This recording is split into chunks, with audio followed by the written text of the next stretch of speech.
अब हम बात करेंगे बॉक्स मॉडल की। तो सीएसएस का सबसे ज़्यादा इम्पोर्टेंट टॉपिक है हमारा बॉक्स मॉडल। मतलब कि अगर आपने बॉक्स मॉडल को अच्छे से समझ लिया सीएसएस में, तो मान लो कि आपने 50% सीएसएस सीख ली। अभी के लिए मैं इसको हटा देता हूँ। हाँ, तो अब हम आगे बढ़ते हैं कि समझते हैं कि ये बॉक्स मॉडल होता क्या है और ये कैसे वर्क करता है। तो हमारे जितने भी एचटीएमएल के एलिमेंट होते हैं, उनके आस-पास एक एक इमेजिनरी बॉक्स बन जाता है जिसको हम बोलते हैं बॉक्स मॉडल। अब इस बॉक्स मॉडल के अंदर 4 कंपोनेंट होते हैं। एक होता है कंटेंट, पैडिंग, बॉर्डर और मार्जिन। तो इन चारों को हम पहले समझ लेते हैं कि ये क्या-क्या होते हैं। तो जो हमारा कंटेंट होता है, ओके, ये अंदर से बाहर लिखा है कि अंदर से बाहर क्या-क्या होता है। पहले कंटेंट होता है, फिर पैडिंग होती है, फिर बॉर्डर होता है, फिर मार्जिन होती है। और यहाँ पे हमारे डिफरेंट डिफरेंट टर्म को एक्सप्लेन करा गया है। तो कंटेंट क्या होता है हमारा, जो कि हमारा टैग होता है। अब इसके अंदर कोई भी टैग हो सकता है, पी टैग हो सकता है, आपका इमेज टैग हो सकता है, या फिर आप जो भी टैग ले रहे हो, उस टैग का जो एलिमेंट होता है, ठीक है ना? जैसे कि पी है, तो पी क्या है? एक टैग है, लेकिन जब हम उसको एक साथ लिखते हैं, उसके पीछे कंटेंट को ऐड करके भी, तो उसे हम एलिमेंट बोलते हैं। तो उस एलिमेंट को हम बोलते हैं कंटेंट। उस एलिमेंट को हम बोलते हैं कंटेंट। फिर पैडिंग होता है। पैडिंग क्या होता है हमारा? बॉर्डर के अंदर का इनविजिबल एरिया, उसे हम बोलते हैं पैडिंग। और बॉर्डर तो हमने पहले से पढ़ ही रखा है कि एक विजिबल क्या होता है, लाइन होती है जिसे हम बोलते हैं बॉर्डर। फिर मार्जिन होता है, ये क्या होता है? Space outside the border. और इसमें दो चीज़ें हैं, एक पैडिंग और एक मार्जिन। दोनों की दोनों ट्रांसपेरेंट होती है। और कंटेंट तो हमने पहले से पढ़ा है कि क्या होता है, टैग वगैरह। और बॉर्डर भी हमने पहले ही पढ़ चुके हैं। तो अब इसको हम समझते हैं कि हम इसे देखेंगे कैसे। तो हम पहले अपने कोड में आते हैं, और मैं क्या करता हूँ कि बॉडी में फॉन्ट स्टाइल लगा देता हूँ कर्सिव। अच्छा, फॉन्ट फैमिली लगा देता हूँ, फॉन्ट फैमिली, ताकि थोड़ा वो अच्छा हो फॉन्ट मेरा। तो उसको मैं ऐसा लगा देता हूँ। और अब बात करते हैं कि बॉक्स मॉडल। तो मैं क्या करता हूँ, एक पी एलिमेंट लेता हूँ और उसके अंदर मैं अपना नाम लिखता हूँ और उसे सेव कर देता हूँ।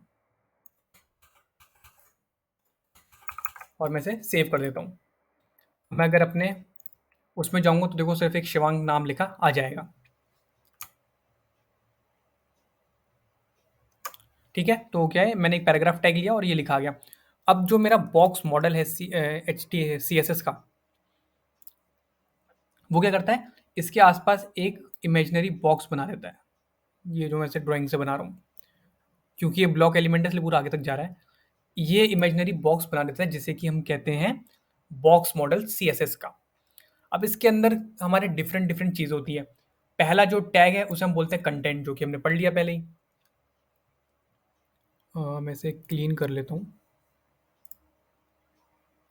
ठीक है, तो ये है हमारा बॉक्स मॉडल। उसके आसपास एक बॉक्स बन जाता है। अगर मुझे देखना है कि बॉक्स मॉडल कितना बड़ा है, तो मैं क्या करूंगा, उसे उस एलिमेंट को एक बैकग्राउंड कलर दे दूंगा। बैकग्राउंड कलर और लाइट ओरेकल।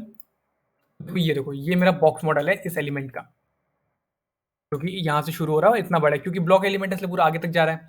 अगर इनलाइन एलिमेंट होता तो यहीं पे खत्म हो जाता।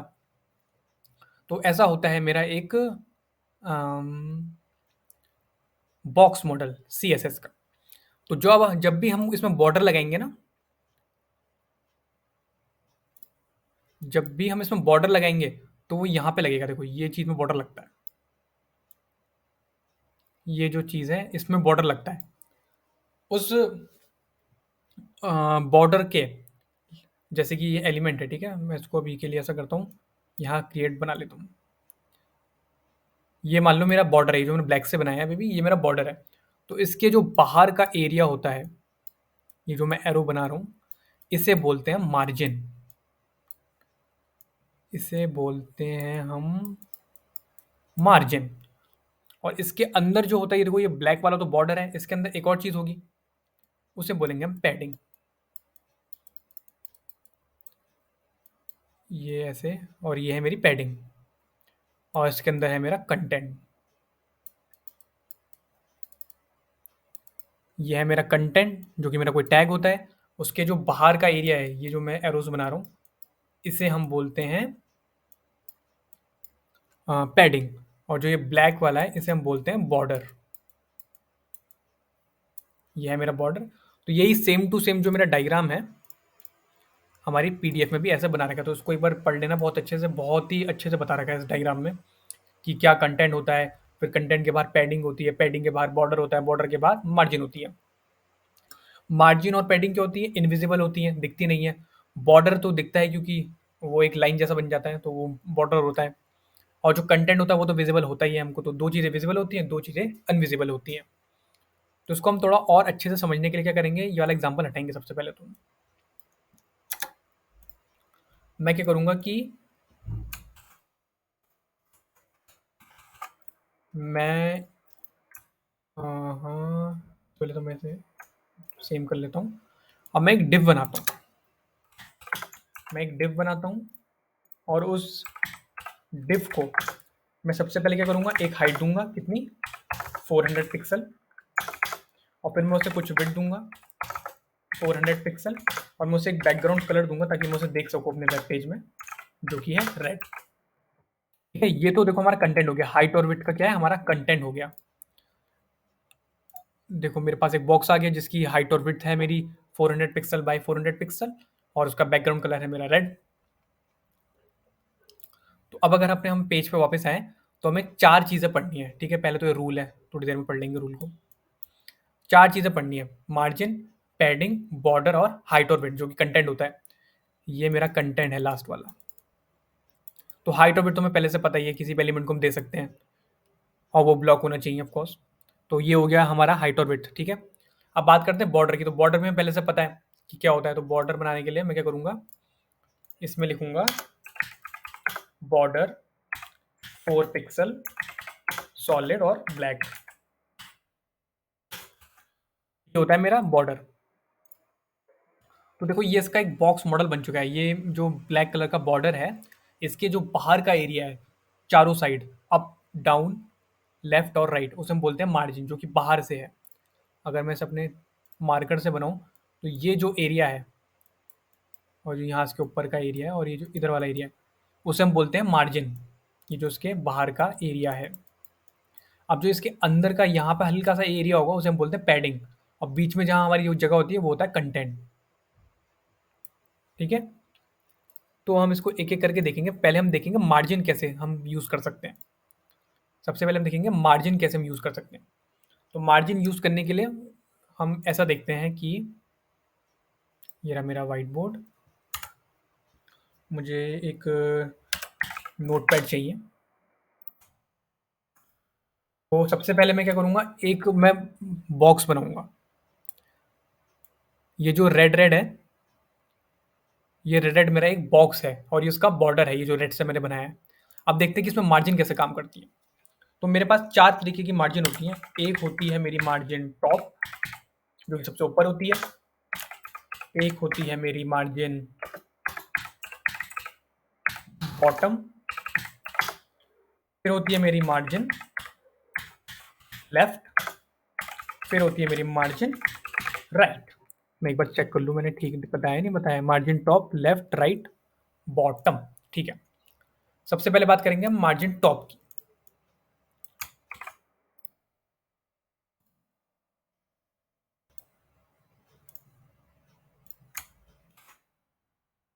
तो यहाँ पे बनाता हूँ मार्जिन टॉप। ये होती है मेरी मार्जिन टॉप। फिर होती है मेरी मार्जिन बॉटम।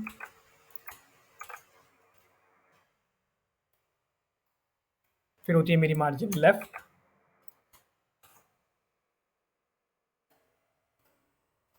फिर होती है मेरी मार्जिन राइट। तो मेरे पास चार तरीके की मार्जिन होती हैं।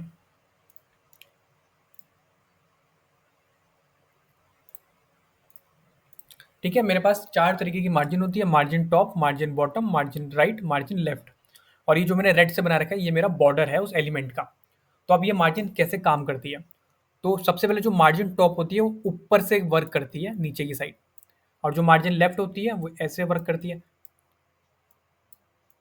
जिस जिस डायरेक्शन में मैं एरो बना रहा हूँ उस डायरेक्शन में वर्क करती हैं। तो मार्जिन टॉप ऐसे वर्क करती है, मार्जिन राइट ऐसे करती है, मार्जिन बॉटम ऐसे, और मार्जिन लेफ्ट ऐसे। तो बाय डिफ़ॉल्ट क्या होता है, ये 0 पिक्सल होती है पहले से। जैसे कि हमने पहले भी पढ़ा है कि डिफ़ॉल्ट सीएसएस होती है हमारे पास, तो डिफ़ॉल्ट सीएसएस क्या करती है, सारी मार्जिन को 0 कर देती है पहले से ही। तो जैसे ही अगर आप इसको वैल्यू बढ़ाना शुरू करोगे, जैसे अभी 0 पिक्सल है, आपने करा 10 पिक्सल, तो क्या करेगा, धक्का मारना शुरू करेगा ऊपर से उस बॉक्स को, और हल्का-सा बॉक्स नीचे आ जाएगा। अभी वो यहाँ पे है, तो बॉक्स कहाँ पे आ जाएगा, यहाँ हल्का-सा नीचे आ जाएगा, 10 पिक्सल नीचे, अपनी ओरिजिनल पोज़ीशन से। तो ये हमारी ऐसे करती है मार्जिन काम। और ऐसी जो मेरी बाकी की मार्जिन है, वो भी मेरे सेम टू सेम वर्क करती हैं। जो मार्जिन लेफ्ट है, आपको जैसे ही उसको कुछ वैल्यू दोगे, जैसे कि 10 पिक्सल, 20 पिक्सल, तो क्या करेगी, वो लेफ्ट से राइट से खिसक जाएगी अंदर को, कितना, 20 पिक्सल, जितना आप पिक्सल उसे दोगे। और फिर मानते हैं मार्जिन लेफ्ट में अगर आप दोगे, तो उतना ही वो लेफ्ट में खिसक जाएगी, कितना, 20 पिक्सल। जिस डायरेक्शन में मैंने एरो बना रखी है, उस डायरेक्शन में वो खिसक जाएगा बॉक्स, उस डायरेक्शन से। तो ऐसे मेरी होती है margin top, margin left, margin bottom और मार्जिन राइट। अब अपने हम कोड में आके देखते हैं। ये मेरा बॉक्स है, ये मेरा बॉक्स है। अगर मैं इसे दूंगा मार्जिन टॉप, तो क्या करेगा, ऊपर से खिसकना शुरू हो जाएगा। मान लो मैंने इसे 100 पिक्सल दे दिया अप से, मार्जिन टॉप अगर मैंने इसे 100 पिक्सल दे दी, तो ऊपर से 100 पिक्सल ही नीचे आ जाएगा। हम देखते हैं ये कैसे होता है। ये रहा मेरा डिव। मैं इसे दूंगा मार्जिन टॉप, कितनी, 100 पिक्सल। अब मैं सेव करूंगा। अब मैं जाऊंगा तो देखो क्या हुआ, जो मेरा बॉक्स था, क्योंकि मैंने उसे मार्जिन टॉप दिया है, कितना, 100 पिक्सल, तो ऊपर से नीचे खिसक गया 100 पिक्सल। ऐसे ही अगर मैं इसे मार्जिन लेफ्ट दूंगा, तो लेफ्ट तो यहाँ से आती है, इधर वाले डायरेक्शन से, तो यहाँ से वो कितना खिसक जाएगा, 100 पिक्सल। तो हम इसको भी करके देखते हैं। अब मैं इसे दूंगा मार्जिन लेफ्ट, मार्जिन लेफ्ट में देता हूँ 100 पिक्सल। अब देखो मैं इसे देखूंगा तो अब ये कैसा हो गया देखो पहले मैंने उसे दिया मार्जिन टॉप, देखो टॉप से कितना पिक्सल वो खिसक गया, 100 पिक्सल। और फिर मैंने उसे लेफ्ट से दिया, वो कितना खिसक गया, 100 पिक्सल। ऐसे ही अगर मुझे उसे राइट से खिसकाना होता, खिसकाना मतलब कि उसकी पोजीशन को चेंज करना, तो मैं यहाँ से भी दे सकता था मार्जिन राइट, और नीचे से ऊपर करना होता तो मैं इसे देता मार्जिन बॉटम। तो ऐसे मेरी मार्जिन वर्क करती है किसी भी एलिमेंट के ऊपर। उसका पहले क्या होता है, एक बॉक्स मॉडल बनता है, ठीक है। ये देखो, ये मेरा बॉर्डर है, ये जो उसका ब्लैक ब्लैक दिख रहा है, ये वाला, ये मेरा बॉर्डर है। और इसके अंदर मेरा कंटेंट है, जो कि मेरा डिव है, उसको मैंने एक बैकग्राउंड कलर दे रखा है। और जैसे ही मैंने मार्जिन अप डाउन राइट वगैरह देना शुरू करा, तो बॉक्स मेरा हिलना स्टार्ट हो जाएगा अपनी इनिशियल पोजीशन से। तो ऐसी मेरे मार्जिन काम करती है, ठीक है। अगर हम ये वाली बात समझ गए होंगे, तो हम इसको ऐसे मूव करवा सकते हैं क्योंकि जो मेरा बॉक्स है वो अभी, क्योंकि जो मेरा बॉक्स है वो बहुत ज़्यादा इस साइड को है, तो उसको अगर मैं जितनी भी मार्जिन राइट दे दूंगा, इसमें कुछ काम नहीं करेगी, और मार्जिन बॉटम भी इसमें कुछ वर्क नहीं करेगी, क्योंकि यहाँ से लेके यहाँ तक का डिस्टेंस बहुत ज़्यादा होगा। यहाँ पे 100 पिक्सल आराम से हो जाता है, इसलिए दिख रहा है, वरना और दिखेगा नहीं, इसलिए मैं और करके दिखा नहीं रहा हूँ। अब हम दोबारा अपनी पीडीएफ में वापस आते हैं। तो ऐसे हमारी मार्जिन काम करती है। ये रही मार्जिन टॉप, लेफ्ट, राइट और बॉटम ऐसे काम करती है। तो इसका एक शॉर्ट हैंड भी होगा, हमने पहले ही बात करी थी। अगर किसी भी प्रॉपर्टी में आप हाइफन देके या स्लैश देके कुछ माइनस का साइन देके अगर आप कुछ प्रॉपर्टी दे रहे हो, तो उसकी एक शॉर्ट हैंड भी होता है। तो इसका शॉर्ट हैंड है ये, कि आपको लिखना है मार्जिन, अगर आपको डायरेक्ट वैल्यू लिखना शुरू करनी है। जैसे आप इसे लिखना शुरू करोगे, इसमें इसमें कहूँगी ये चारों प्रॉपर्टी इसमें आ जाएंगी। तो ये जो होती है, ये होती है मार्जिन टॉप, ये होती है हमारी मार्जिन लेफ्ट, ये होती है मार्जिन बॉटम, और ये होती है मार्जिन राइट। और यहीं पे ये रूल भी लिख रखा है हमने कि मार्जिन का कैसे वो लेती है, टॉप राइट और लेफ्ट राइट को। इसको हम इसमें करके देखते हैं। अभी मैं क्या करता हूँ, इसको हटा देता हूँ और अब लिखता हूँ मार्जिन। पहले क्या करता हूँ, 0 पिक्सल दे देता हूँ उनको। अब मैं अगर सेव करूँगा, तो देखो तो जो मेरा बॉक्स है वो अपनी दोबारा पहले वाली पोजीशन में आ जाएगा, क्योंकि उसको हर जगह 0 मिल रही है। तो अब जो मेरा ये है, इसमें क्या है, मेरी चारों मार्जिन आ जाती हैं। तो ये जो पहली वाली मार्जिन है, ये है मेरी मार्जिन टॉप, ये जो मेरी दूसरी वाली है, ये है मेरी मार्जिन राइट। ये जो मेरी तीसरी वाली है, ये है मेरी मार्जिन बॉटम। और ये जो मेरी चौथी वाली है, ये है मेरी मार्जिन लेफ्ट। एक ऐसा मेरा बॉक्स होता है, सबसे ऊपर उसमें होती है top, margin right, margin bottom और मार्जिन लेफ्ट। ऐसे मेरा वर्क करता है। तो इसको हम यूज़ कर सकते हैं काफ़ी बार। फालतू में कौन ही लंबा-लंबा लिखे कि मार्जिन लेफ्ट, राइट वगैरह। सबसे अच्छा है कि आप ये इसका शॉर्ट हैंड यूज़ कर लो। इसको अभी हम दोबारा से देते हैं। तो टॉप से 100 पिक्सल, ये वाली मेरी मार्जिन टॉप है, ये वाली मेरी मार्जिन राइट है, ये वाली मेरी मार्जिन बॉटम है और ये वाली मेरी मार्जिन मार्जिन लेफ्ट है। तो मैं इसको भी 100 दे देता हूँ। अब मैं अगर सेव करूँगा तो देखो मेरे दोबारा वहीं पे बॉक्स आ गया, तो सेम वर्क कर रहा है। तो ऐसे होती है मेरी मार्जिन। अब एक और होता है कि आप चाहते हो कि अब उसको बॉक्स को हर जगह से सेम मार्जिन मिले, तो सिर्फ आप एक एक वैल्यू दे दो। अब आप लिखो 100 पिक्सल।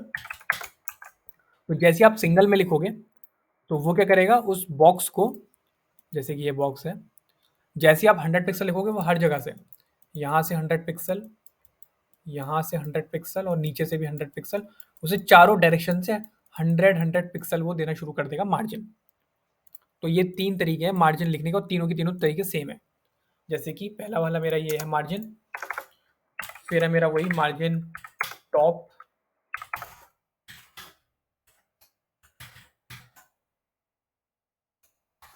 टॉप आ गया यहाँ पे, बॉटम आ गया, यहाँ पे लेफ्ट आ गया, यहाँ पे राइट आ गया और एक आखिरी वाला margin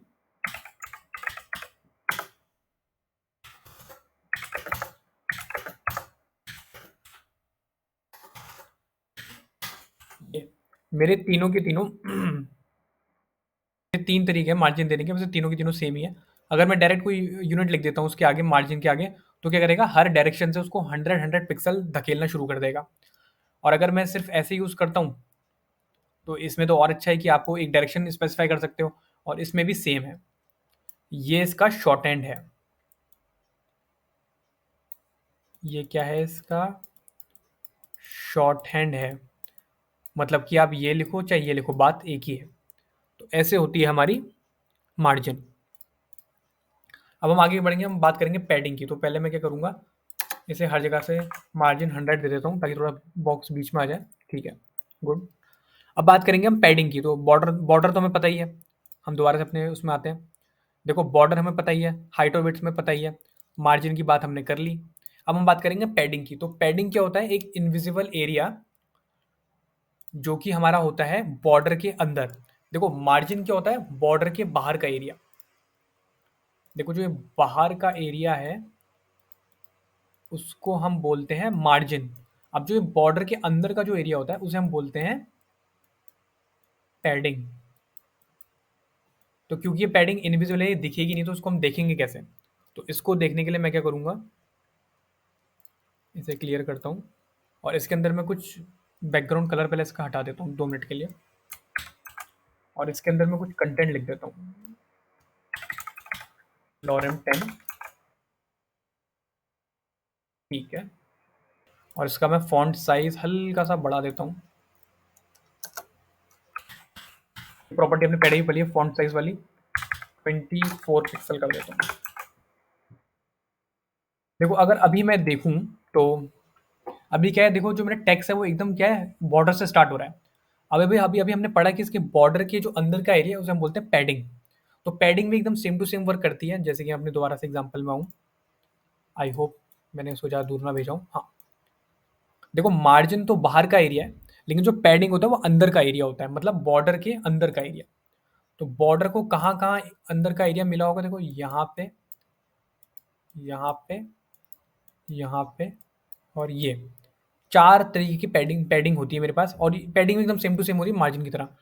top padding, right padding, bottom padding और लेफ्ट पैडिंग। तो इसको हम थोड़ा अच्छे से अगर देख लेंगे तो मज़ा आ जाएगा। हाँ, इसे हम एक बार अच्छे से देख ही लेते हैं। मैं दोबारा इधर आता हूँ, यहाँ लिखता हूँ पैडिंग टॉप,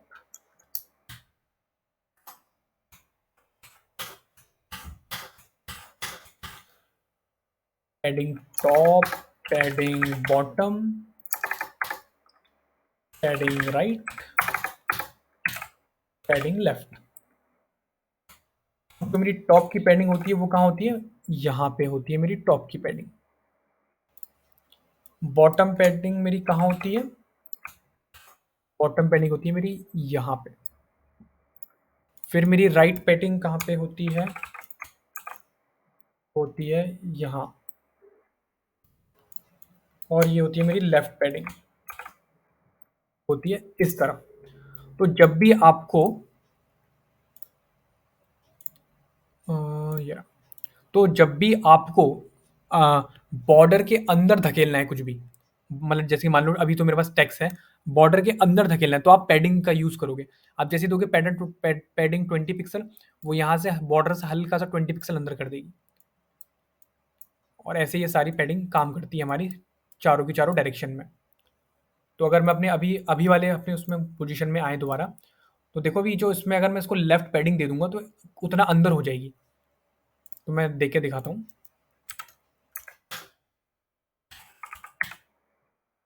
पैडिंग लेफ्ट मैं से लेता हूँ 20 पिक्सल। देखो मैं जैसे ही गया उसने क्या करा, 20 पिक्सल, उसने कहा यहाँ से लेके ये 20 पिक्सल है, 20 पिक्सल अंदर कर दिया। लेकिन देखो अब भी ऊपर से स्पेस नहीं आ रहा है, तो मैं से क्या करता हूँ, ऊपर से भी दे देता हूँ पैडिंग, पैडिंग टॉप 20 पिक्सल। अब अगर देखेंगे तो ऊपर से भी उसको स्पेस मिल चुका है। देखो ये बॉर्डर है मेरा जो ब्लैक ब्लैक है, और ये देखो ये है पैडिंग टॉप, आई मीन हाँ पैडिंग टॉप, और ये है पैडिंग लेफ्ट। तो देखो यहाँ से भी अब मैं इसको जितना इंक्रीज करता रहूंगा इतना वो अंदर चले जा, उतना वो अंदर जाता रहेगा टेक्स्ट। देखो टेक्स्ट का भी तो एक वो लाइन जैसी बनती है ना, देखो ये ऐसी बन रही होगी लाइन अभी। और इस लाइन के जो बाहर का एरिया है उसे हम बोलते हैं पैडिंग। और ये तो मेरा बॉर्डर है जो ब्लैक से बना है मेरा, और ये जो बाहर का एरिया है इसे बोलते हैं मार्जिन, और इसे बोलते हैं पैडिंग। देखो अंदर हल्की हल्की वो इंक्रीज होती चली जा रही है। मान लो कि मुझे अंदर से और चाहिए इसकी पैडिंग लेफ्ट, तो उतना मैं उसे इंक्रीज कर दूंगा, 30 पिक्सल कर दूंगा। अब मैं देखूंगा तो देखो तो और इंक्रीज हो गई है, तो हल्का सा और 50 पिक्सल इंक्रीज कर देता हूँ, वो और इंक्रीज होती चली जा रही है। देखो ये डिस्टेंस जो है मेरा बढ़ता चले जा रहा है, ये वाला। तो ये है मेरी पैडिंग लेफ्ट। ऐसी मेरी हर एरिया से पैडिंग होती है। तो ऐसे हम पैडिंग को यूज़ कर सकते हैं। तो वही सेम बात है कि या तो हम पैडिंग ऐसे लिख लें, पैडिंग बॉटम, पैडिंग राइट, या तो हम इसको पैडिंग को ऐसे लिख लें जैसे मार्जिन में था, सेम टू सेम हमारा इसमें भी रूल है। या फिर हम ऐसे लिख लें पैडिंग 20 पिक्सल, या फिर हम इसे ऐसे लिख लें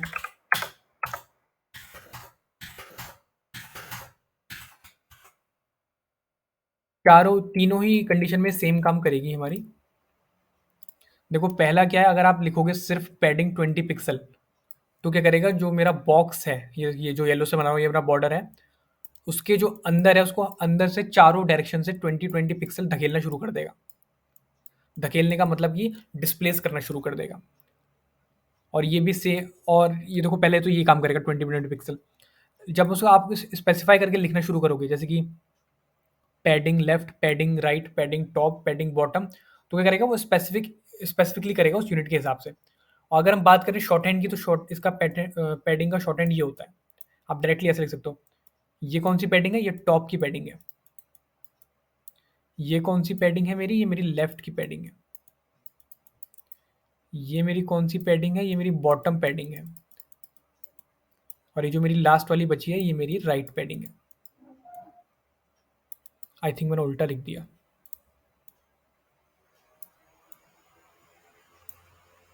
हाँ, ये मेरी लेफ्ट की है और ये मेरी राइट की है, जो कि डायरेक्शन होते हैं मेरे normally, top, right, bottom, left.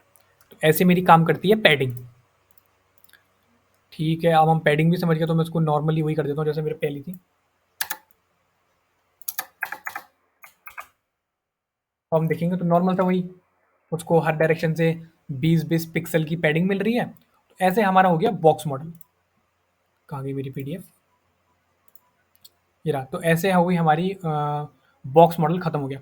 तो बहुत ही ज़्यादा इंपॉर्टेंट टॉपिक है, मतलब अगर आपने बॉक्स मॉडल कर लिया तो आप मतलब कि आपने मतलब मान लो आपने आधी 50% आपने सीएसएस कर ली। अब हम आगे बात करते हैं। एक बार अगर हम दोबारा समझना चाहें, अगर हम एक बार दोबारा समझना चाहें तो हम कैसे समझ सकते हैं कि जो देखो, दो चीज़, चार चीज़ें हैं मेरे पास। ये जो मैंने कंटेंट लिखा है ये पी, उसे बोलते हैं हम कंटेंट। जो पैराग्राफ टैग है वो है मेरा कंटेंट। देखो पी जो है मेरा वो है कंटेंट। और जो मेरा बाहर का एरिया होता है, बॉर्डर के बाहर का, ये देखो चारों तरफ से बॉर्डर का बाहर का एरिया है, उसे हम बोलते हैं मार्जिन। ये हो गई मेरी मार्जिन। कंटेंट हो गया, मार्जिन हो गई, और बॉर्डर तो हमें पता ही है पहले से बॉर्डर को कैसे देते हैं हम। अब बात करेंगे फिर हम पैडिंग की। पैडिंग क्या होता है? बॉर्डर के अंदर का एरिया, जो मैं ये बना रहा हूँ एरो से, इसे बोलते हैं हम पैडिंग। तो ये हो गई हमारी पैडिंग, और उसको देने के हमारे दो तीन तरीके थे, जो कि हमने तीनों के तीनों डिस्कस कर लिए, और मैंने पीडीएफ में भी काफ़ी अच्छे से लिखा है। ये देखो कि ये तो चारों चारों डायरेक्शन से देगा 2 पिक्सल, और ये क्या करेगा? पर्टिकुलरली देगा उस डायरेक्शन में, देखो लेफ्ट राइट और बॉटम और टॉप में। और अगर उसका हम शॉर्ट हैंड यूज़ करना चाहें तो हम शॉर्ट हैंड भी यूज़ कर सकते हैं। तो शॉर्ट हैंड में तो होता है टॉप, राइट, बॉटम और लेफ्ट। तो ये हो गया हमारा बॉक्स मॉडल खत्म। अब हम आगे बढ़ते हैं। अब हम दो बातें और पढ़ेंगे, मार्जिन नेगेटिव और मार्जिन कोलैप्स के बारे में। तो हम बात करेंगे मार्जिन नेगेटिव और मार्जिन कोलैप्स की। तो पहले हम बात करते हैं मार्जिन कोलैप्स की, कि मार्जिन कोलैप्स क्या होता है। तो कई बार क्या होता है कि जो दो एलिमेंट के बीच की मार्जिन होती है वो एक सिंगल मार्जिन मार्जिन में कन्वर्ट हो जाती है, जिसे कि हम बोलते हैं मार्जिन कोलैप्स। तो इसको समझने के लिए हम इसका एग्जांपल अपने व्हाइट बोर्ड में आगे देखेंगे, लेकिन उससे पहले मैं अपना कोड थोड़ा क्लीन कर लूँ। मैं यहाँ सेव कर लेता हूँ, और ये डिव भी।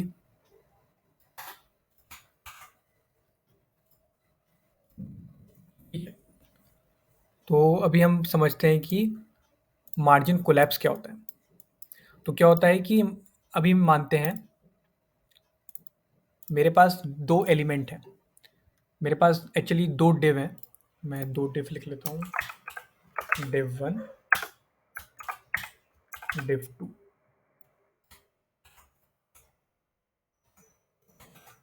ये है मेरा डिव वन, और एक होगा मेरा डिव टू।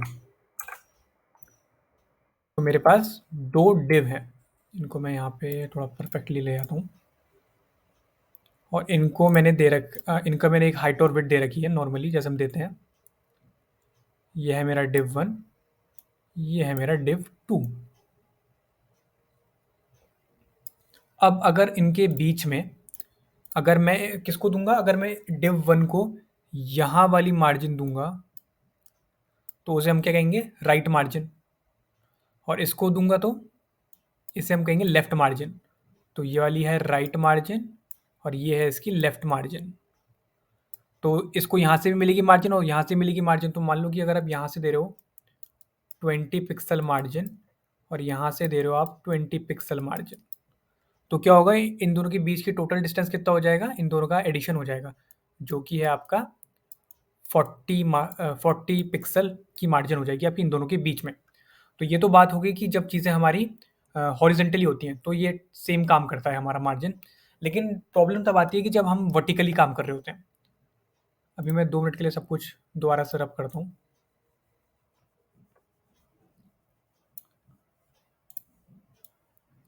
अब मैं इसको यहाँ ले आता हूँ, और अब मैं दोबारा से हमारे सेम डिव, लेकिन इस बार वर्टिकली हैं।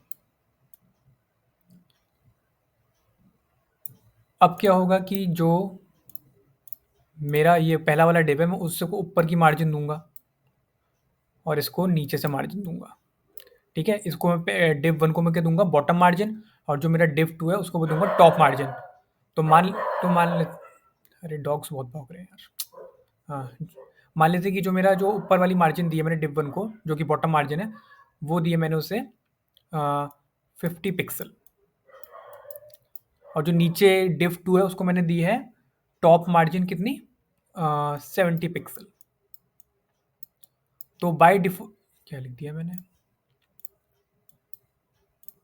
तो अब क्या होना चाहिए, जो मेरी मार्जिन है उसका जो क्या है एडिशन हो जाएगा, तो इसे 120 पिक्सल होना पड़ेगा, जो ये डिस्टेंस है, क्योंकि दोनों को मार्जिन मिल रही है, तो 120 पिक्सल होना चाहिए, लेकिन ऐसा नहीं होता है। ये क्या होता है, मार्जिन एक बन जाती है और कोलैप्स हो जाती है, और जिसकी वैल्यू ग्रेटर होगी वो उसको ले लेगा। जैसे कि इस केस में 70 है, तो इनके बीच में 120 पिक्सल नहीं, इनके बीच में 70 पिक्सल का हो जाएगा गैप, मतलब कि दोनों को 70 पिक्सल मार्जिन मिलेगा।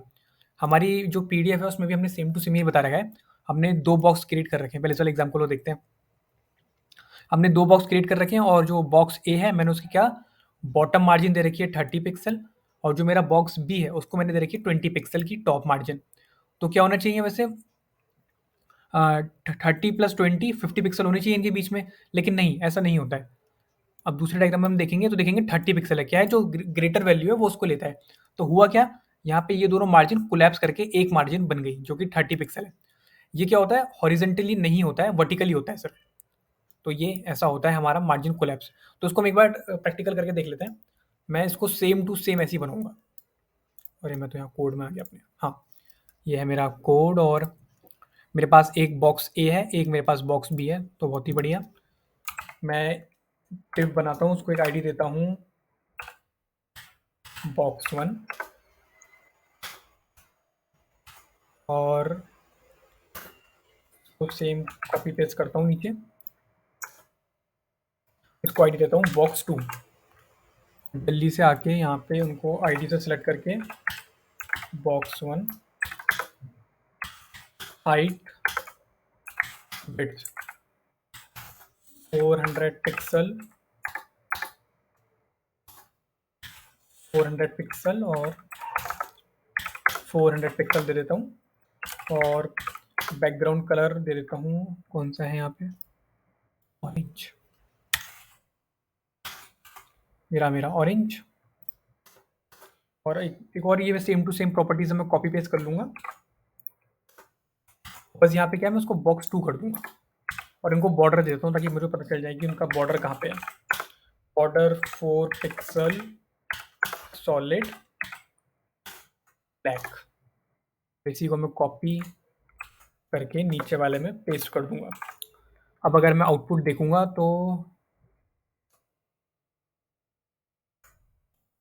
हाइट कम कर दूंगा, 300 पिक्सल कर देता हूँ।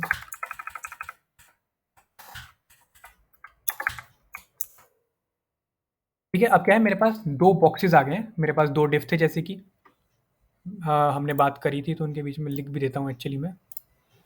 यहाँ पे है ये box1, ये है मेरा box2, और इनके अंदर का जो फॉन्ट साइज है उसको मैं कर देता हूँ 24 पिक्सल।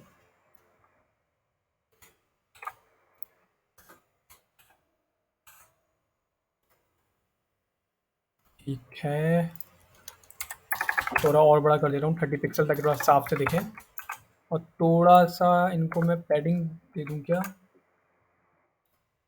ठीक है पैडिंग देते हैं अभी के लिए।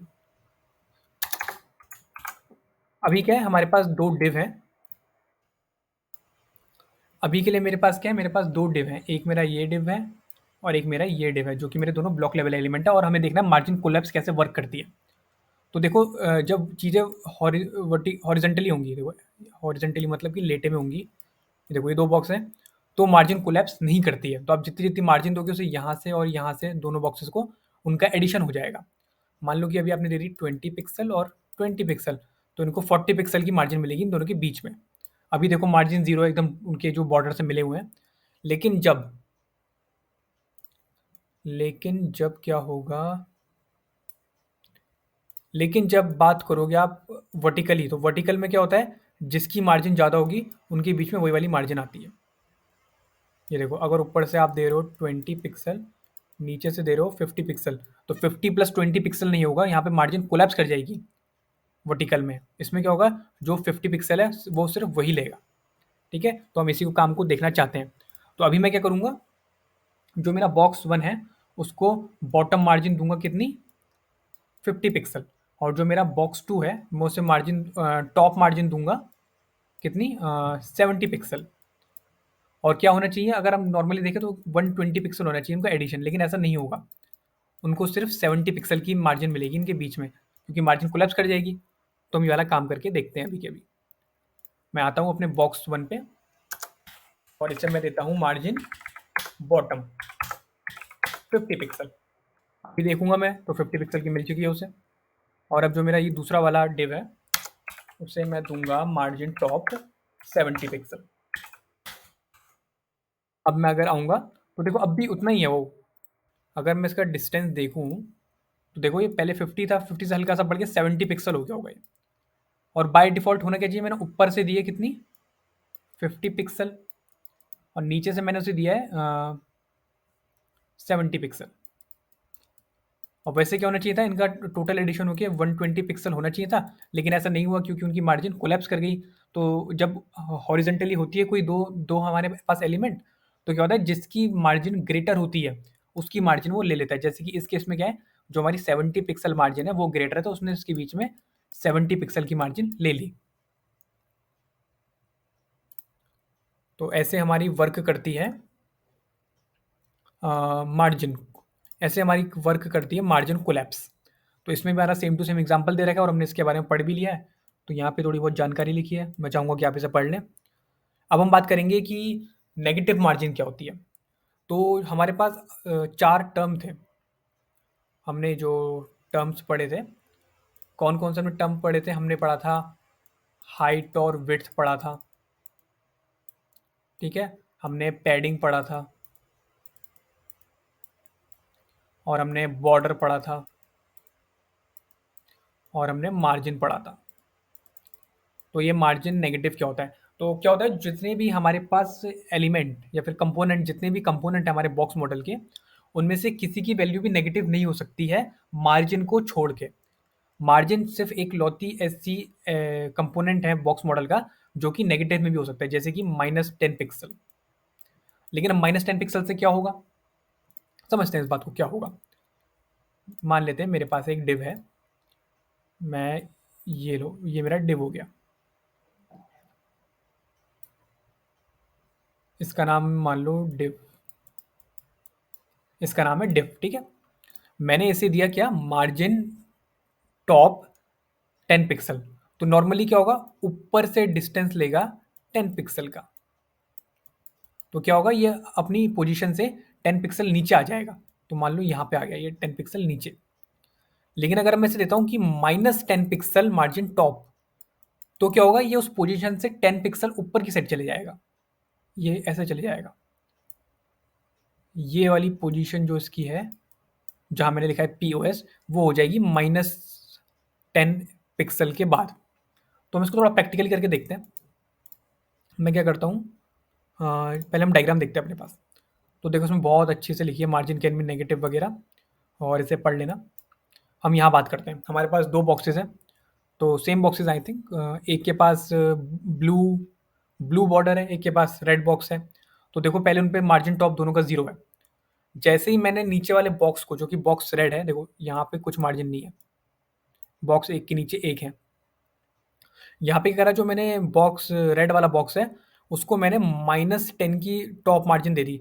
तो नॉर्मली क्या करता, वो नीचे आ जाता, उनके बीच में का डिस्टेंस बनता। लेकिन क्या हुआ, जैसी नेगेटिव वैल्यू देखा उसने, वो अपोजिट साइड में जाना शुरू कर देगा, मतलब -10 और अपनी पोजीशन से टॉप में जाएगा। होता है ना कि जैसे कि कोई चार्ज है, चार्ज मतलब कि प्लस क्यू चार्ज है कोई, इलेक्ट्रॉनिक्स में होता था आई थिंक पहले। तो वो अगर इस डायरेक्शन में जा रहा है, अगर आप उसी को लिख दोगे -q, तो वो क्या है, अपोजिट डायरेक्शन में जाएगा। तो ऐसे ही हमारे साथ अभी हो रहा है कि जैसे जब पहले हम मार्जिन टॉप देते थे, तो अगर मेरा बॉक्स यहाँ पे है, तो उसकी लोकेशन क्या होती थी, 10 पिक्सल नीचे आ जाती थी, क्योंकि पॉजिटिव दे रहे हैं। अब अगर हम नेगेटिव दे रहे हैं, वो 10 पिक्सल ऊपर को चले जाएगा। कुछ ऐसा डायग्राम बनेगा। पहली वाली जो पोजीशन है वो उसकी इनिशियल पोजीशन है, दूसरी वाली में आपने +10 दिया है, और तीसरी वाली पोजीशन में आपने -10 पिक्सल और यहाँ आपने दिया है 10 पिक्सल और यहाँ पे आपका 0 पिक्सल। तो ये 3 कंडीशन मेरे पास है, इनको हम फटाक से देखते हैं कि हम इसे कैसे कर सकते हैं। मैं अपने कोड में आता हूँ, पहले मैं देखूँ मेरे पास क्या आउटपुट है। मार्जिन में हटाऊँगा पहले, ये वाली मार्जिन हटाऊँगा, ये वाली मार्जिन हटाऊँगा, सेव करूँगा। अब मेरे पास बॉक्स 1 के ऊपर 1 है। तो देखो पहले जो बॉक्स 2 है उसको देखते हैं। अगर बॉक्स 2 को मैं दूँगा मार्जिन टॉप 10 पिक्सल, तो वो 10 पिक्सल नीचे आ जाएगा। देखो नीचे आ गया। लेकिन अगर मैं उसे दूँगा माइनस -10 पिक्सल, तो देखो हल्का-सा ऊपर चढ़ गया है। आई थिंक दिख नहीं रहा होगा ये। इसके लिए मैं इसका बैकग्राउंड कलर हटा देता हूँ।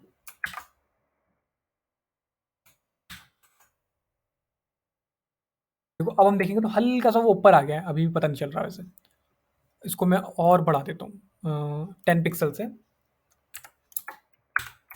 50 पिक्सल कर देता हूँ। वो अब और ऊपर आ रहा है, वो जो उसके बॉक्स है वो उसके ऊपर चढ़ रहा है। बॉक्स 2 जो है वो बॉक्स 1 के ऊपर चढ़ रहा है, जैसे कि हमारे पास पीडीएफ में दिखा रखा है। आई थिंक वो बैकग्राउंड कलर मुझे वापस ले आना चाहिए,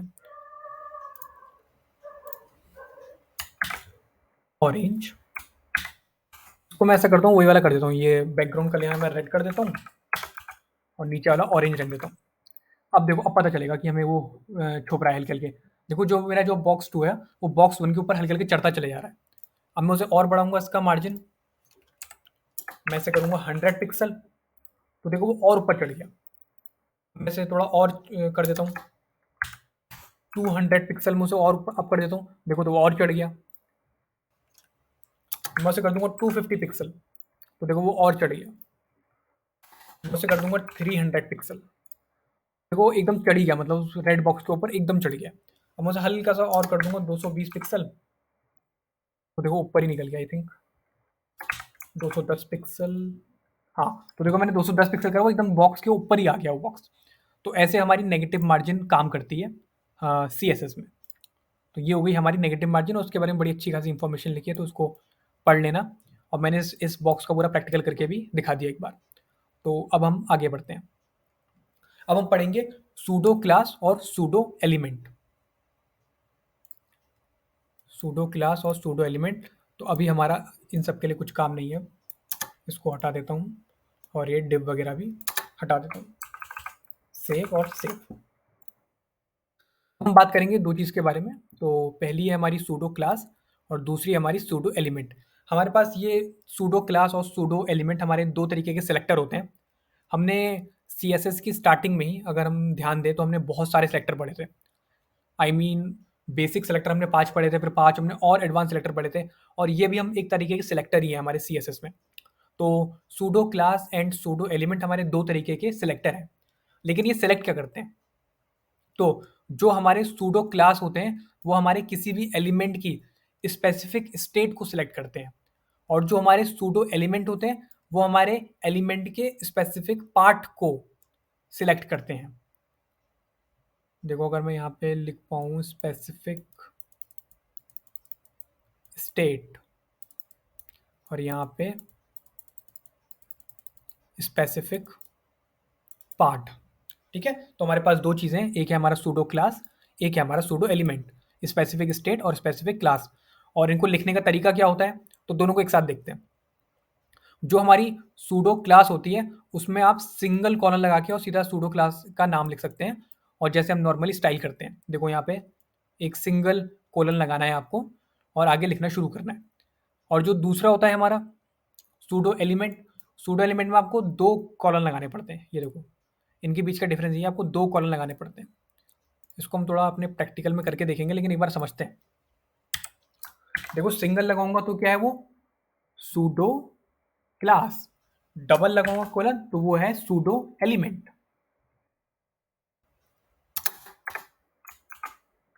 अब हम देखेंगे कि इनके बारे में थोड़ा अच्छे से जानकारी लेते हैं।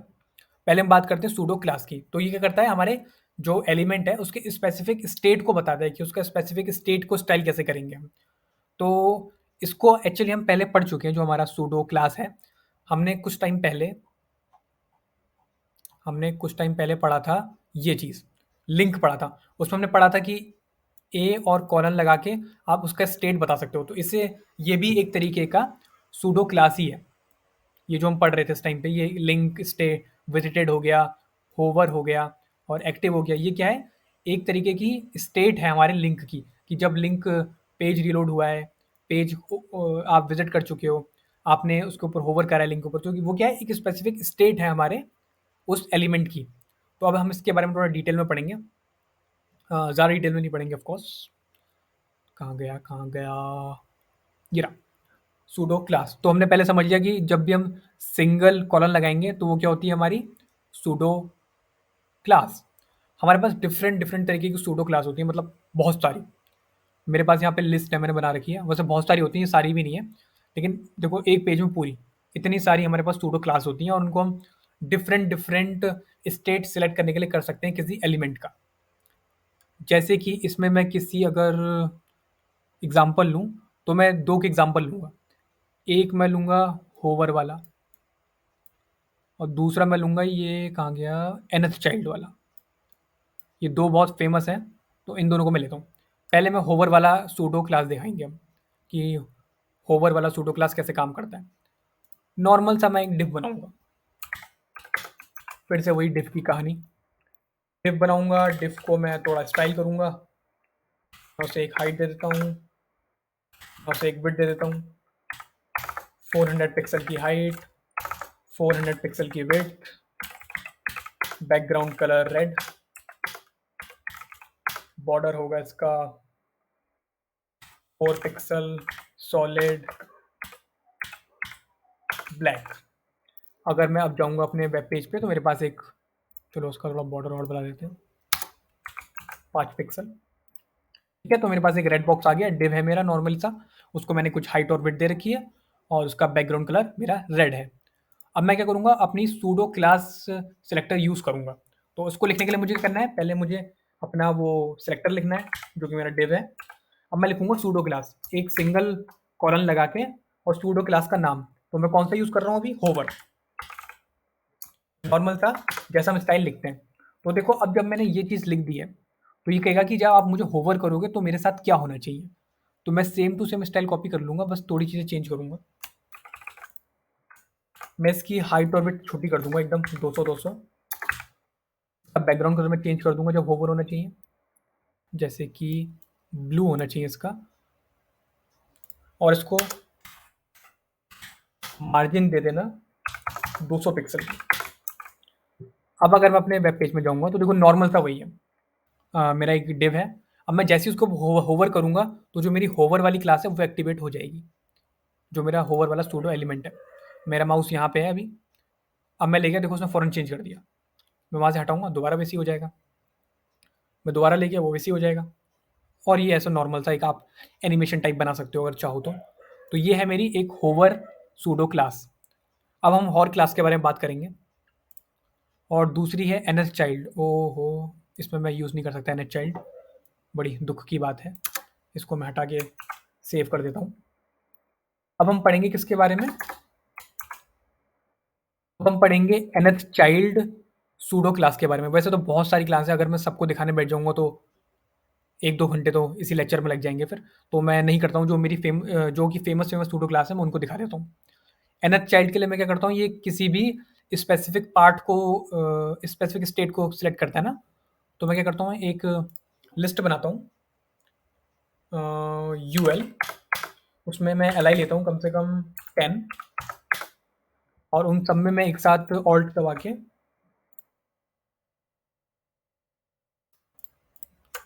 लिख दूंगा आइटम्स।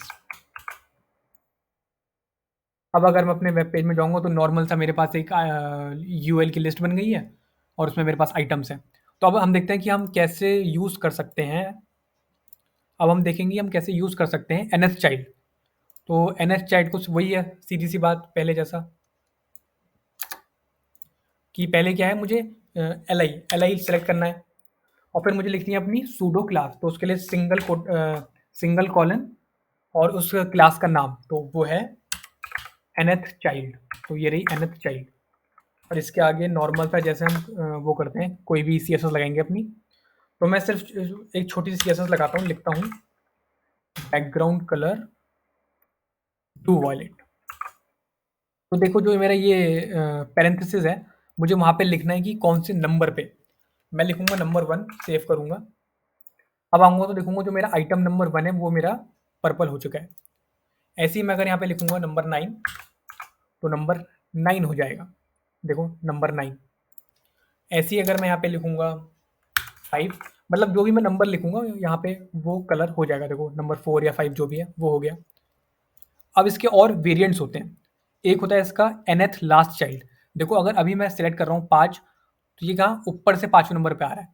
मैं चाहता हूँ कि नहीं, आप लास्ट जगह से लो से, तो nth लास्ट चाइल्ड। अब क्या है, वो लास्ट से लेना शुरू करेगा। देखो अगर मैं 2 लिखूँगा, वो लास्ट से सेकंड लेगा। और ऐसे ही अगर मैं लिखूँगा 6, तो वो लास्ट से 6 लेगा। देखो 1 2 3 4 5 6, तो लास्ट से 6 लेगा। पहले वो ऊपर से 6 ले रहा था, इसमें क्या होगा, लास्ट से 6 लेगा। और इसमें कौन-कौन सी हैं?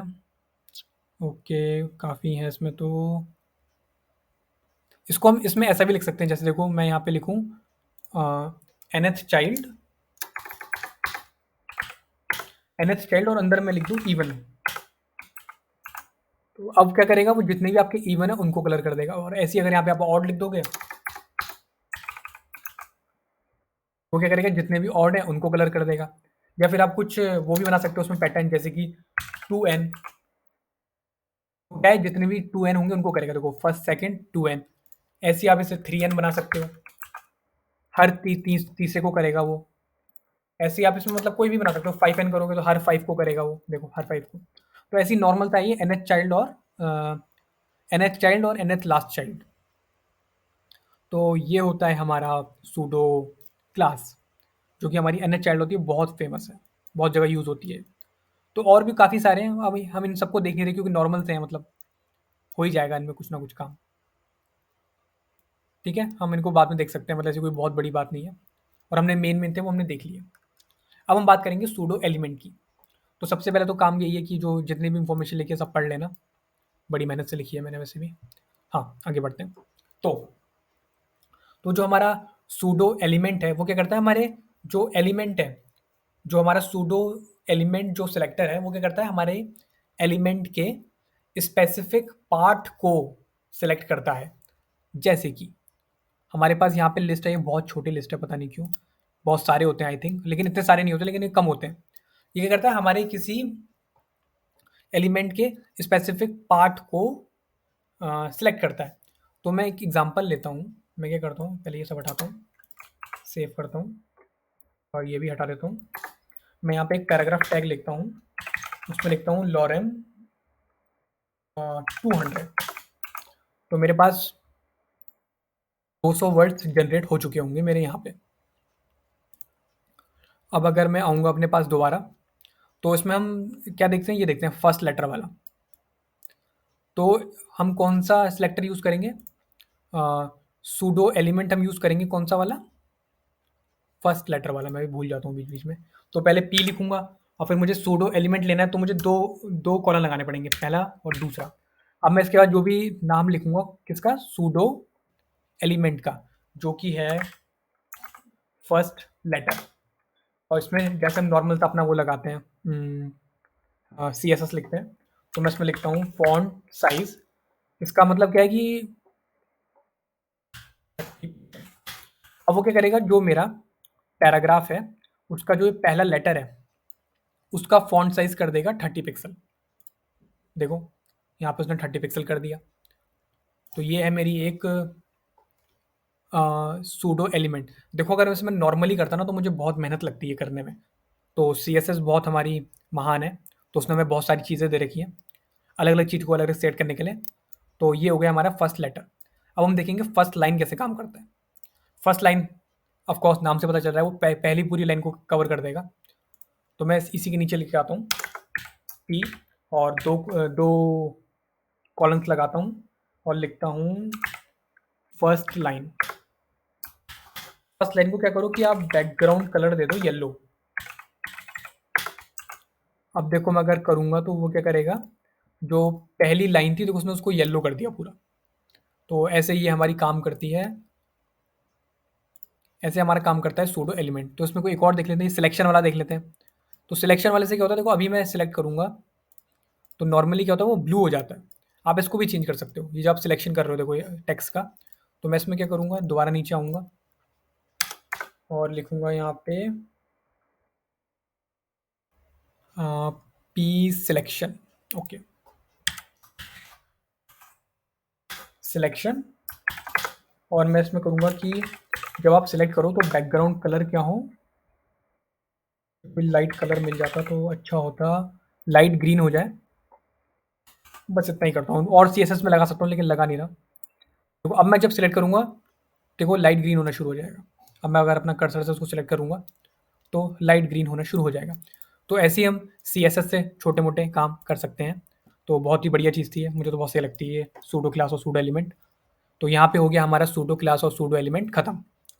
अब हम पढ़ेंगे डिस्प्ले प्रॉपर्टी, जो कि एक बहुत ही ज़्यादा ज़रूरी और मतलब बहुत इंपॉर्टेंट प्रॉपर्टी है। जैसे एकदम बॉक्स मॉडल हमारा इंपॉर्टेंट है, वैसे ही हमारी डिस्प्ले बहुत इंपॉर्टेंट है। मतलब अगर आपने डिस्प्ले सीख लिया तो मतलब आप 30% सी एस एस सीख गए। पहले हम 50% सीख गए थे, अब हम 30% सीख गए। देखो 80% तो नहीं सीख गए। वेल जो भी है, बैड जोक। हाँ, तो हम बात करते हैं कि डिस्प्ले प्रॉपर्टी क्या होती है। तो हमने पहले ही बात करी है कि हमारे जो एलिमेंट होते हैं एचटीएमएल के, वो दो तरीके के होते हैं। या तो वो होते हैं ब्लॉक या वो होते हैं इनलाइन। तो यहाँ पे सीएसएस अपना रूल तोड़ने वाला है। सीएसएस कहता है नहीं, देखो दो तरीके के एलिमेंट नहीं होते हैं। ब्लॉक तो होते ही होते हैं, इनलाइन भी होते हैं, लेकिन एक और होता है जो इन दोनों के बीच में आता है, जिसका नाम होता है ब्लॉक इनलाइन। तो तीन तरीके के एलिमेंट होते हैं हमारे अब। पहले क्या थे, एचटीएमएल तक सिर्फ दो ही तरीके के थे, ब्लॉक और इनलाइन। लेकिन सीएसएस ने एक और दे दिया जिसे हम कहते हैं इनलाइन ब्लॉक। तो इनके बारे में बात करते हैं। तो डिस्प्ले नन के बारे में बात नहीं करेंगे क्योंकि उससे पूरा गायब हो जाता है एलिमेंट। इन तीन के बारे में बात करेंगे हम। तो किसी भी एचटीएमएल एलिमेंट को ये तीन प्रॉपर्टी देने के लिए हम जिस प्रॉपर्टी का यूज़ करते हैं उसका नाम है डिस्प्ले। और अब हम बात करेंगे तीनों के बारे में। तो पहले मैं इन दो के बारे में बात करूंगा, डिस्प्ले और इनलाइन के बारे में। तो अगर मैं इनको थोड़ा अपना कोड क्लीन कर लूँ पहले।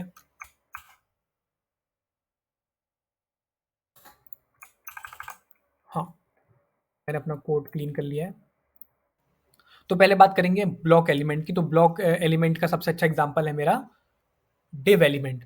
तो जो डिव एलिमेंट या फिर ब्लॉक लेवल एलिमेंट होते हैं वो 100% विड्थ लेते हैं और हमेशा नई लाइन से स्टार्ट होते हैं, और उनके पास हाइट और विड्थ होती है। मैं जल्दी से इसका एग्जांपल लेके दिखाता हूँ। डिव, और इससे मैं एक आईडी दूंगा डिव वन नाम से। तो जल्दी से मैं अपने सी एस एस में आके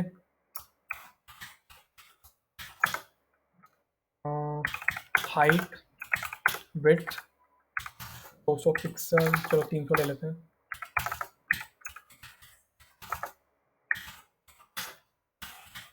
बैकग्राउंड कलर रेड, बॉर्डर लूंगा 4 पिक्सल, सॉलिड ब्लैक। ये मेरा एक ब्लॉक लेवल एलिमेंट है। और ब्लॉक लेवल एलिमेंट का क्या होता है कि वो 100% विड्थ लेता है। कहाँ का लिखा हुआ आ गया ये? हाँ, तो क्या है, वो 100% विड्थ लेता है, मतलब कि वो यहाँ से लेके यहाँ तक की पूरी विड्थ ले रहा होगा। इसके बीच में आप कोई एलिमेंट नहीं लेके आ सकते।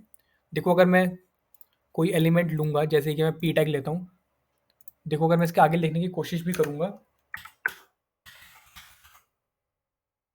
तो भी वो क्या है, नेक्स्ट लाइन से शुरू होगा क्योंकि उसने पूरी विड्थ ले रखी है। तो ब्लॉक लेवल एलिमेंट की यही स्पेशलिटी होती है कि क्या करते हैं वो, पहले तो वो फुल विड्थ लेते हैं या फिर 100% विड्थ हम जैसे बोल सकते हैं, 100% विड्थ लेते हैं।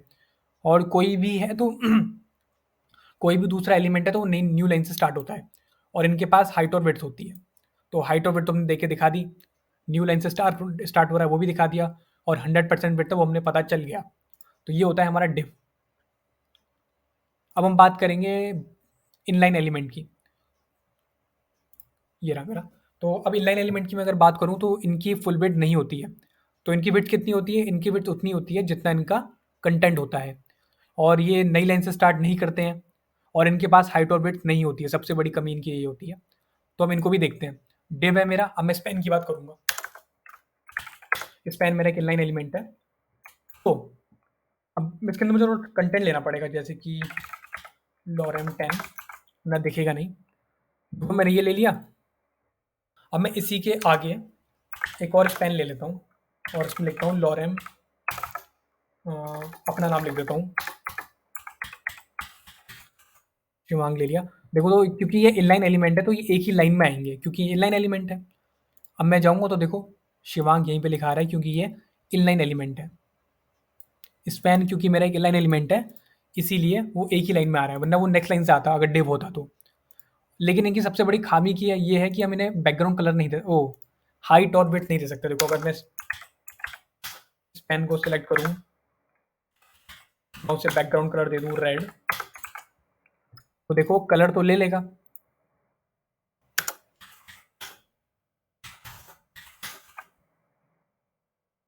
हाइट और विड्थ नहीं ले सकता। देखो मैंने लिखा हाइट 100 पिक्सल, उसने नहीं ली। मैं लूंगा विड्थ 100 पिक्सल, ये वो भी नहीं लेगा। देखो विड्थ भी नहीं लेगा, हाइट भी नहीं लेगा। तो ये बड़ी प्रॉब्लम की बात है स्पैन की कि वो हाइट और विड्थ नहीं ले सकता। स्पैन की मेरा मतलब कि जितने भी इनलाइन एलिमेंट है हमारे HTML के। लेकिन अब CSS आपको एक पावरफुल चीज़ देगा जिसका नाम है इनलाइन ब्लॉक। तो इनलाइन ब्लॉक क्या होता है? ये हमारा ब्लॉक और इनलाइन के बीच का एक एलिमेंट होता है जिसे हम बोलते हैं इनलाइन ब्लॉक। इसकी फुल विड्थ नहीं होती है, मतलब कि इसकी जो विड्थ होती है वो काम करती है इनलाइन की तरह। ये नई लाइन से स्टार्ट नहीं होता है, ठीक है? और इसका जो तीसरा पॉइंट है इसकी हाइट और विड्थ होती है। तो देखो उसने बहुत ही बढ़िया हमारी मुश्किल ठीक कर दी कि जो भी आपका इनलाइन एलिमेंट है, आप उसे डिस्प्ले इनलाइन ब्लॉक करके क्या करो, उसको आप हाइट और विड्थ दे सकते हो। मतलब बहुत ही सिंपल। तो ये हमारा होता है इनलाइन ब्लॉक। तो इनलाइन ब्लॉक के अंदर दोनों की खूबी होती है, इनलाइन और ब्लॉक लेवल एलिमेंट दोनों की। सबसे पहला जो होता है हमारा नो फुल विड्थ, ये आता है हमारा इनलाइन से। Not start on new line, ये आता है हमारा इनलाइन से। और हाइट ऑफ विड्थ वाला हमारा आता है ये ब्लॉक लेवल एलिमेंट से। तो 3 प्रॉपर्टी हैं इसकी, 2 प्रॉपर्टी इसकी इनलाइन से आ रही हैं और 1 प्रॉपर्टी इसकी ब्लॉक से आ रही है। अब इनका हम यूज़ देखते हैं कि इनका यूज़ कैसे कर सकते हैं। तो इनके यूज़ के लिए हमारे पास 3 डायग्राम है पहले। हम तीनों डायग्राम एक-एक करके देखेंगे ताकि हम थोड़ा और अच्छे से समझ में आए। सबसे पहले देखते हैं कि हमने 3 हमारे पास कोई डिव है या फिर कोई भी कंटेनर है, हमने उनको ब्लॉक दे रखा है। तो अगर हमने उनको ब्लॉक दे रखा है तो वो न्यू लाइन में स्टार्ट होंगे, इसलिए देखो सब सिंगल लाइन में आ रहे हैं। 1, 2 और ये 12 लिखा है यहाँ पे। तो देखो सब सिंगल लाइन में आ रहे हैं। एक्चुअली हम क्या करते हैं इनका प्रैक्टिकल करके देखते हैं। मैं ये चीज़ कॉपी कर लेता हूँ बस, और ये सब हटा देता हूँ, और ये सब भी मैं हटा देता हूँ। मैं 3 डिव बनाऊँगा, डिव इंटू 3। क्या लिख दिया मैंने? ये डिव इंटू 3, 3 डिव बना दिया मैंने। और मैं क्या करूँगा, पहले वाले को मैं आईडी दूंगा div1, दूसरे वाले को मैं आईडी दूंगा div2, तीसरे वाले को मैं आईडी दूंगा div3। यहाँ पे मैं आऊँगा और div1, ओके मेरी आईडी है ये, हैश लगाना पड़ेगा। और यहाँ पे ग्रुपिंग सेलेक्टर का यूज़ करते हुए इन तीनों को हाइट विड्थ वगैरह दे देता हूँ। Height width background colour 200 pixel height, 200 pixel width, और कलर दे देता हूँ रेड और एक बॉर्डर दे देता हूँ 4 पिक्सल सॉलिड ब्लैक। देखो हाँ, 2 ही डिव क्यों आए हैं मेरे पास? div1, अच्छा div2, देखो यहाँ पे गलती कर दी मैंने, div3 नहीं लिखा। 3 डिव आ गए मेरे पास, बहुत ही बढ़िया। तो अभी हम कौन से डायग्राम को समझ रहे हैं? हम ये पहले वाले डायग्राम को समझ रहे हैं। ये जो डायग्राम है इसको समझते हैं। तो अभी मेरे पास क्या है कि मेरे पास 3 डिव हैं। देखो डिव नंबर 1, डिव नंबर 2। इनको एक्चुअली मैं नाम दे देता हूँ ना तो ज़्यादा अच्छा रहेगा। इनके अंदर मैं लिख देता हूँ box1, box2, box3, और इनको मैं यहाँ फॉन्ट साइज दे देता हूँ क्योंकि अभी छोटा आ रहा होगा बाय डिफ़ॉल्ट। का मैं फॉन्ट साइज दे देता हूँ 30 पिक्सल। और इनका बैकग्राउंड कलर थोड़ा सा लाइट कर देता हूँ। बहुत ही बेकार लग रहा है ये तो।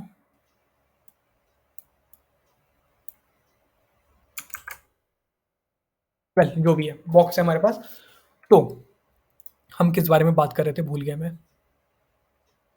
हम बात कर रहे थे, हाँ, कि जब आप प्रॉपर्टी दोगे डिस्प्ले ब्लॉक सबको एक साथ, तो इनको देने की ज़रूरत नहीं होती है वैसे, क्योंकि जो डिव है मेरे वो पहले से ही ब्लॉक होते हैं, इसलिए मैं नहीं दे रहा।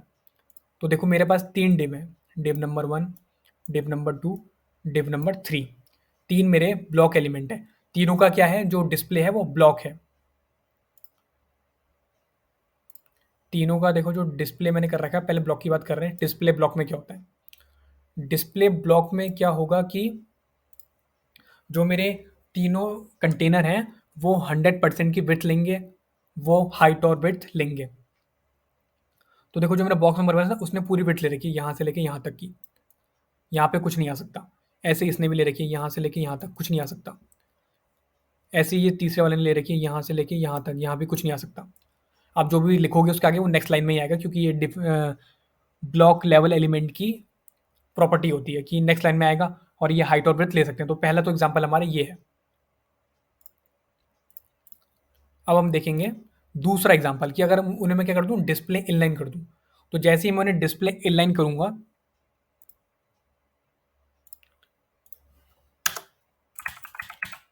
डिस्प्ले इनलाइन मैं अभी सेव नहीं करता हूँ। देखो अभी मैंने डिस्प्ले इनलाइन सेव नहीं करा, इसलिए वो इफेक्ट नहीं दे रहा है। देखो अभी मेरा क्या है कि ब्लॉक लेवल एलिमेंट है, देखो नेक्स्ट लाइन में आ रहे हैं सब लोग।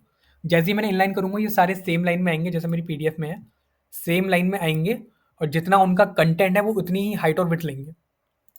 देखो अभी मैं आऊंगा इधर, मैं जैसे ही सेव करूंगा, अब मैं आऊंगा, देखो तो तीनों एक ही लाइन में आ गए। देखो वो हाइट ऑफ विथ नहीं, जो मेरा इनलाइन एलिमेंट है वो हमारी हाइट ऑफ विथ नहीं ले सकते। वो क्या करते हैं, जितना आपका कंटेंट है उतनी ही हाइट और विड्थ लेते हैं। इसलिए बॉक्स 1 जितना लिखा है, बॉक्स 2 जितना लिखा है और बॉक्स 3 जितना लिखा है वो उतनी ही विड्थ और हाइट ले रहे हैं। अगर मैं यहाँ से ये हाइट और विड्थ हटा भी दूँ तो भी कोई फ़र्क नहीं पड़ेगा।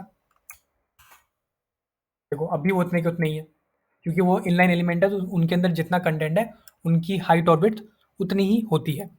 तो ये हो गया मेरा दूसरा एग्जाम्पल। अब हम बात करेंगे तीसरे की, क्योंकि हमने ये डिस्प्ले ब्लॉक और इनलाइन तुमने बहुत देखे हैं। अब हम बात करेंगे तीसरे वाले की, कि डिस्प्ले इनलाइन ब्लॉक में क्या होगा। जैसे ही मैं इनलाइन ब्लॉक लिख देता हूँ यहाँ पे, देखो अगर मैं इनलाइन ब्लॉक करूँगा तो भी कुछ इफेक्ट नहीं आया, क्योंकि वो एकदम इनलाइन की तरह एक्ट करते हैं। बस उनमें क्या होता है, हाइट और विड्थ होती है। जैसे कि मैं उन्हें हाइट दे देता हूँ 200 पिक्सल की, विड्थ दे देता हूँ 200 पिक्सल की। अब मैं देखूंगा तो वो हाइट और विड्थ ले रहा है। पहले क्या था, मेरा इनलाइन एलिमेंट हाइट और विड्थ नहीं ले सकता था। अब क्या है, वो ले रहे हैं मेरी हाइट और विड्थ, और जैसे नॉर्मली वर्क करते हैं वैसे ही वर्क कर रहे हैं। एक लाइन में भी आ रहे हैं, नेक्स्ट लाइन में नहीं आ रहे हैं। तो ये हमारा कमाल है किसका, इनलाइन ब्लॉक का। तो बहुत ही अच्छा। देखो ये जो सी एस एस है हमारी, वो अपने रूल तोड़ने के लिए बहुत फेमस है। तो सी एस एस क्या करती है, बार बार अपने रूल तोड़ देती है। तो पहले जैसे कि हमने एच टी एम एल में पढ़ा था कि हमारे दो तरीके के एलिमेंट होते हैं, डिस्प्ले ब्लॉक और डिस्प्ले इनलाइन। लेकिन सी एस एस ने कहा नहीं नहीं, देखो तीन दो तरीके के नहीं होते, तीन तरीके के होते हैं। एक इनलाइन ब्लॉक भी होता है। फिर हम अभी तक, मतलब अभी कुछ टाइम पहले तक हम पढ़ रहे थे कि आप स्पैन को हाइट ऑफ विड्थ नहीं दे सकते, क्योंकि वो एक इनलाइन एलिमेंट है। लेकिन यहाँ पे भी हमने रूल तोड़ दिया सी एस एस ने अपना। उसने कहा नहीं नहीं, आप क्या करो, उस एलिमेंट को इनलाइन ब्लॉक प्रॉपर्टी दे दो और फिर आप उसको हाइट ऑफ विड्थ दे सकते हो। देखो नॉर्मली क्या होगा, मैं ये सब अगर हटा दूं, देखो फॉन्ट साइज और ये अगर मैं से कमेंट कर दूं, फॉन्ट साइज वगैरह, और मैं इसको भी हटा के स्पैन बना दूं, यहाँ पे भी स्पैन लिख दूं, ठीक है। तो देखो क्या है, स्पैन आएगा, लेकिन क्या है, उसकी हाइट ऑफ विड्थ नहीं है, कंटेंट भी नहीं है उसके अंदर। This is span. तो अभी क्या है, जितनी उसकी अभी देखो इनलाइन है, देखो अभी मैंने उसको क्या कर रखा है, मेरी सी एस एस में जो मेरा डिस्प्ले इनलाइन ब्लॉक है, तो मैंने उसको कमेंट कर रखा है। तो क्या करेगा, जो डिफ़ॉल्ट सी एस एस है, डिफ़ॉल्ट सी एस एस क्या होती है स्पैन की, कि वो इनलाइन एलिमेंट होता है। तो इनलाइन एलिमेंट है, इसलिए वो इतनी हाइट ऑफ विड्थ ले रहा है जितना उसके अंदर कंटेंट है। और उसका बैकग्राउंड वगैरह सब सेम है। लेकिन जैसे ही मैं इसे इनलाइन ब्लॉक देता हूँ, बूम, ये हाइट और विड्थ ले सकता है। तो सीएसएस ने अपने ही रूल तोड़ दिए और उसने क्या करा, उसने देखो अभी तक कुछ टाइम पहले तक क्या कह रहा था कि जो स्पैन है, जो कि एक इनलाइन एलिमेंट है, वो हाइट और विड्थ नहीं ले सकता है। लेकिन जैसे ही आपने एक डिस्प्ले इनलाइन ब्लॉक करा, उसने उसे हाइट और विड्थ देना भी स्टार्ट कर दिया और स्पैन का पूरा मतलब ही टूट गया।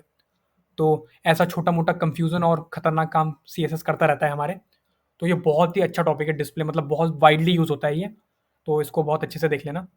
और मैंने ये तीनों की तीनों प्रैक्टिकल भी करके दिखा दिए। अब हम थोड़ा आगे बढ़ेंगे। हम आगे बढ़े तो हम पहले थोड़ा अपना कोड क्लीन कर लेते हैं, ताकि हम आगे देख सकें कि आगे हम क्या पढ़ने वाले हैं। तो आगे हमारे पास है डिस्प्ले नन और विजिबिलिटी हिडन। तो जब भी हमें किसी एलिमेंट को हमारे एचटीएमएल पेज से गायब करना होता है, हम इन दोनों चीज़ों का यूज़ करते हैं। और अब दोनों चीज़ का यूज़ करते हैं, लेकिन क्योंकि बीच में वर्सेस लिखा है, वीएस, इसका मतलब कि थोड़े डिफरेंट काम करते होंगे थोड़ा बहुत। तो हाँ, थोड़ा बहुत ही डिफरेंट काम करते हैं और उन डिफरेंट काम को हम देखेंगे। तो जब भी आप डिस्प्ले नन लिखते हो, तो जो आपका एलिमेंट होता है वो वहाँ से गायब हो जाता है। मतलब कि वो स्पेस भी ऑक्यूपाई नहीं करेगा। लेकिन जब आप लिखते हो विजिबिलिटी हिडन, तो क्या होता है, एलिमेंट वहीं पे रहता है, लेकिन वो गायब हो जाता है बस। तो इसको समझने के लिए हमारे पास बहुत ही अच्छा एग्जाम्पल है, हमने डायग्राम से समझा है। देखो मेरे पास 3 बॉक्स हैं पहले, बॉक्स 1, बॉक्स 2, मैं इसकी बात कर रहा हूँ। बॉक्स 1, बॉक्स 2, बॉक्स 3, 3 बॉक्स हैं मेरे पास। और उसमें क्या दे रखी है मैंने प्रॉपर्टी तीनों को, जो मेरा बॉक्स 2 है, बीच वाले बॉक्स की बात कर रहे हैं, उसको मैंने विजिबिलिटी दे रखी है विजिबल। तो देखो दिख रहा है वो। बाय डिफ़ॉल्ट क्या होता है, जितनी भी हमारे एचटीएमएल के एलिमेंट होते हैं, बाय डिफ़ॉल्ट सीएसएस, उनको जो प्रॉपर्टी मिलती है वो होती है विजिबिलिटी विजिबल। अब अगर मैं क्या करूँगा, विजिबिलिटी हिडन करूँगा, तो जो मेरा वो एलिमेंट है, जो मेरा बीच वाला बॉक्स है, वो सिर्फ़ वहाँ से गायब होगा, लेकिन रहेगा वहीं पे, मतलब उसका स्पेस मतलब ऑक्यूपाई रहेगा वहाँ पे। लेकिन जैसे ही मैं उसको डिस्प्ले नन दूँगा, वो एलिमेंट पूरा का पूरा वहाँ से गायब हो जाएगा और उसका स्पेस भी ऑक्यूपाई नहीं होगा। तो ये हमारा बहुत ही अच्छा एग्ज़ाम्पल है। हम इसका प्रैक्टिकल करके देखेंगे क्योंकि मुझे बहुत अच्छा लग रहा है। 3 क्या बनाने हैं मुझे? तीनों मुझे एक लाइन में चाहिए, तो मैं डिव बनाऊँगा यार, मुझे डिव अच्छे लगते हैं। मैं 3 डिव बनाऊँगा और उनको मैं क्या करूँगा, आईडी वगैरह दे दूँ क्या? दे ही देता हूँ आईडी वगैरह भी। चलो क्लास दे देते हैं, क्लास आईडी बहुत दे ली। क्लास है इसका डिव 1, कॉपी पेस्ट करूँगा, कर दूँगा डिव 2, ये कर दूँगा मैं डिव 3। ओके, कुछ आ नहीं रहा। अच्छा, मैंने हाइट और विड्थ दी नहीं है उनको यहाँ पे। डिव 1, डिव 2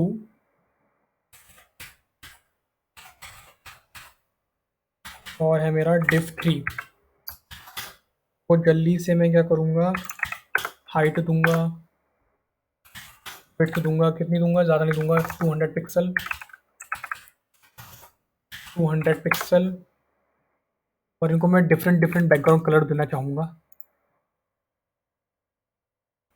ओके, अभी क्यों नहीं आया?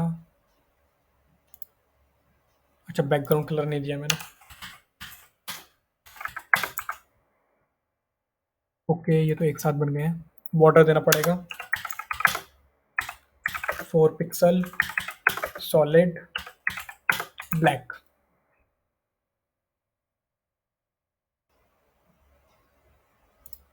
ये 2 क्यों बन गए हैं? एक कहाँ चले गया इनका बेचारे का डिव? मैं ऐसा करता हूँ ना कि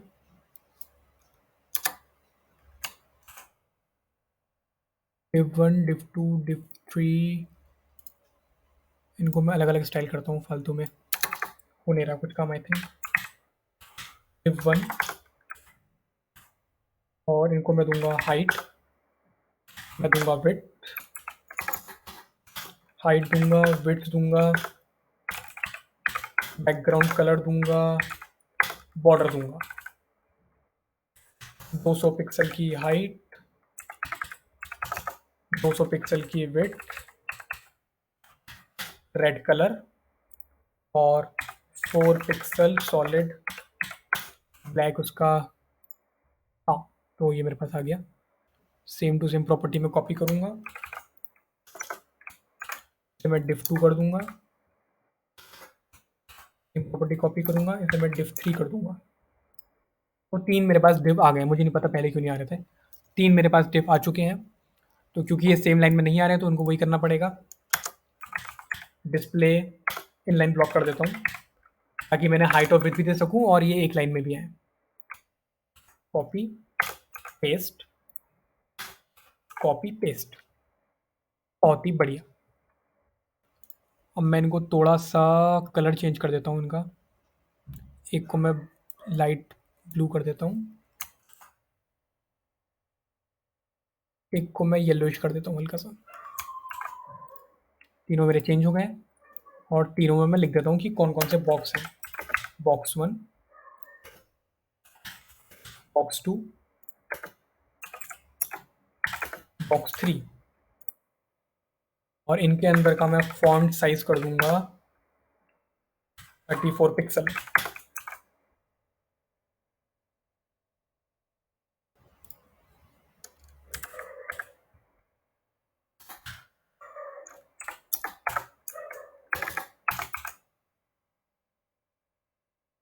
ठीक है, ये नहीं देते हैं फॉन्ट साइज, फालतू में वो चेंज हो रहा है।